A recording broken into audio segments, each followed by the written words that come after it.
নমস্কার বন্ধুরা, শ্রাবণী রান্নাঘরে আপনাদের সবাইকে স্বাগত জানিয়ে আমি আবারও একটা রান্নার ভিডিও নিয়ে আপনাদের সামনে চলে এসেছি। আজকের আমি আপনাদের মুসুর ডাল দিয়ে একটা অসাধারণ রেসিপি বানিয়ে দেখাবো। আশা করি আপনাদের ভালো লাগবে। তার জন্য কিন্তু আমার পুরো ভিডিওটা আপনাদের দেখতে হবে। আর ভিডিওটা দেখা শুরু করার আগে একটা লাইক দেবেন আর সুন্দর একটা কমেন্ট করতে কিন্তু ভুলবেন না।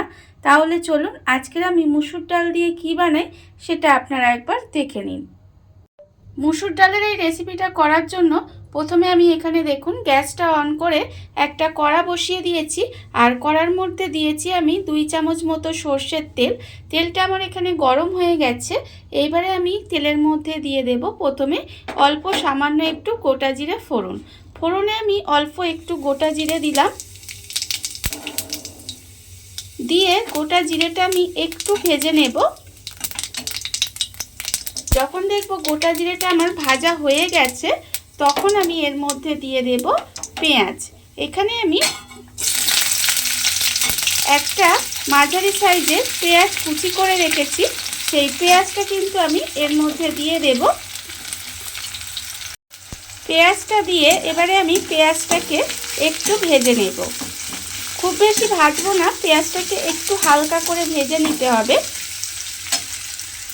পেঁয়াজটা আমার এখানে হালকা করে ভাজা হয়ে গেছে। এবারে আমি এর মধ্যে দিয়ে দেব দেখুন কাঁচা লঙ্কা। এখানে আমি 3টে কাঁচা লঙ্কা এইভাবে একটু ছোট ছোট করে কুচি করে রেখেছি, সেই কাঁচা লঙ্কাটা কিন্তু আমি এর মধ্যে দিয়ে দিলাম। দিয়ে কাঁচা লঙ্কাটাও আমি তেলের মধ্যে একটু নেড়েচেড়ে ভেজে নেব। আর এই সময় আমি এর মধ্যে দিয়ে দেব দেখুন আদাটা কিন্তু আমি এইভাবে একটু লম্বা লম্বা করে কেটে রেখেছি, সেই আদাটা কিন্তু আমি এর মধ্যে দিয়ে দিলাম। আদাটা এর মধ্যে দিয়ে আদাটাও কিন্তু আমি একটু ভেজে নেব। এই আদা কাঁচা লঙ্কার পেঁয়াজটা একটু ভেজে নিতে হবে। পেঁয়াজ কাঁচা লঙ্কার আদাটা আমি এখানে প্রায় 1 মিনিট মতো একটু নেড়েচেড়ে ভেজে নিয়েছি। এইবারে আমি এর মধ্যে দিয়ে দেব মুসুর ডাল।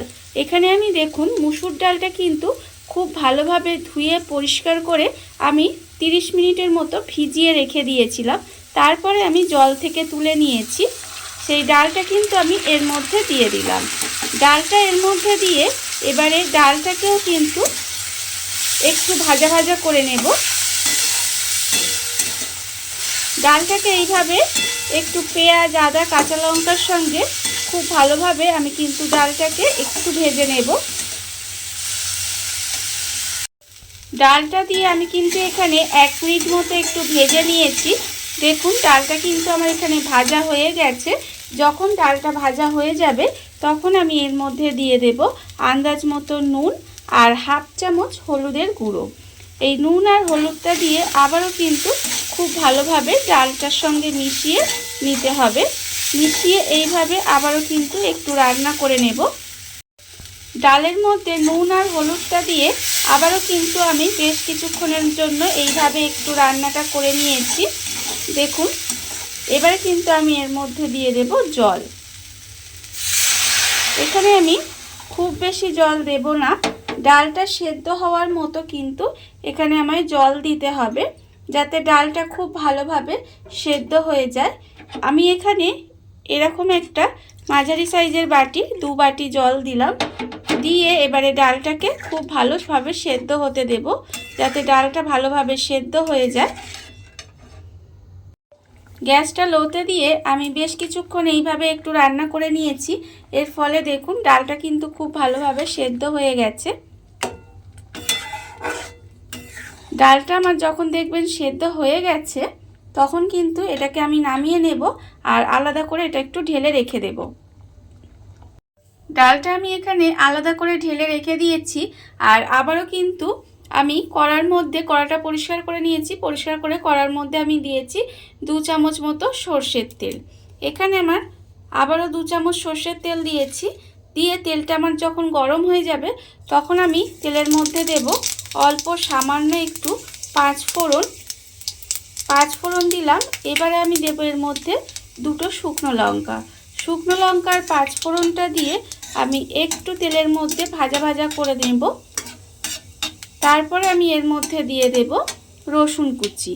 এখানে আমি দেখুন এইভাবে লম্বা লম্বা করে কিন্তু রসুনগুলো 3 কোয়া রসুন আমি এখানে কুচিয়ে নিয়েছি। সেই রসুনগুলোও কিন্তু আমি এর মধ্যে দিয়ে দেব। রসুনগুলো দিয়ে এবার রসুনগুলো আমি একটু তেলের মধ্যে ভেজে নেব। রসুনগুলো আমি এখানে তেলের মধ্যে একটু ভেজে নিয়েছি। এইবার আমি এর মধ্যে দিয়ে দেব টমেটো।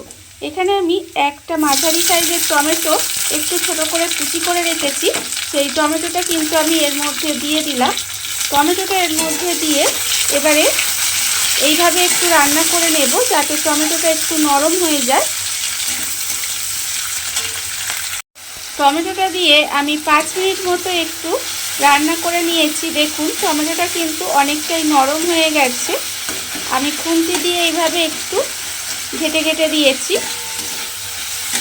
এবারে আমি এর মধ্যে দিয়ে দেব, এখানে আমি 1/4 চামচ মতো কাশ্মীরি লঙ্কার গুঁড়ো রেখেছি, সেটা আমি দিয়ে দেব। আর অল্প একদম 2-4 দানা চিনি রেখেছি, সেই চিনিটাও কিন্তু আমি এর মধ্যে দিয়ে দিলাম। আমি এখানে অল্প সামান্য একটু চিনি ব্যবহার করেছি, আপনারা যদি না চান চিনিটা কিন্তু নাও দিতে পারেন। এবারে আমি কাশ্মীরি লঙ্কার গুঁড়ো আর চিনিটা দিয়ে মশলাটা একটু ভালোভাবে কষিয়ে নেব। মশলাটা আমার এখানে খুব ভালোভাবে কষানো হয়ে গেছে। এইবারে আমি এর মধ্যে দিয়ে দেব যে ডালটা আমি এখানে সেদ্ধ করে রেখে দিয়েছিলাম, সেই ডালটা কিন্তু আমি এর মধ্যে দিয়ে দেব। ডালটা আমি এর মধ্যে দিয়ে দিলাম, দিয়ে এবার খুব ভালোভাবে মিশিয়ে নেব। মিশিয়ে নিয়ে এইভাবে কিন্তু একটু রান্না হতে দিতে হবে। এইভাবে আপনারা একবার মুসুর ডাল বানিয়ে দেখবেন, খেতে কিন্তু অসম্ভব সুন্দর হয়।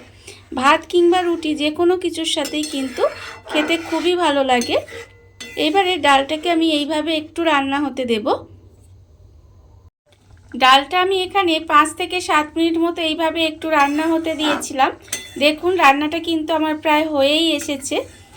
এইবারে আমি নামানোর আগে শুধুমাত্র এর মধ্যে দিয়ে দেব অল্প সামান্য একটু ধনেপাতা কুচি। অল্প একটু ধনেপাতা কুচি ওপর থেকে আমি ছড়িয়ে দেব, দিলেই কিন্তু রান্নাটা আমার এখানে রেডি হয়ে যাবে। দেখুন বন্ধুরা, বাড়িতে থাকা কত অল্প উপকরণ দিয়ে কত অল্প সময় কত সুন্দর একটা মুসুর ডালের রেসিপি তৈরি হয়ে গেছে। আপনারা দেখতেই পেলেন। এটা আপনারা ভাত কিংবা রুটি যে কোনো কিছুর সাথেই কিন্তু খেতে পারেন। খেতে কিন্তু অসম্ভব সুন্দর হয়। আপনারা একবার হলেও বাড়িতে এইভাবে একবার বানিয়ে দেখতে পারেন। আর এই ভিডিওটা যদি আপনাদের ভালো লেগে থাকে, আপনারা যদি ফেসবুক থেকে দেখে থাকেন পেজটি ফলো করে দেওয়ার অনুরোধ রইল। আর যদি ইউটিউব থেকে দেখে থাকেন চ্যানেলটি সাবস্ক্রাইব করে নেওয়ার অনুরোধ রইল। তাহলে চলুন ভিডিওটা আমি এখানেই শেষ করছি। আপনারা সবাই ভালো থাকবেন, সুস্থ থাকবেন। আবারও হাজির হব নতুন কোনো রান্না নিয়ে।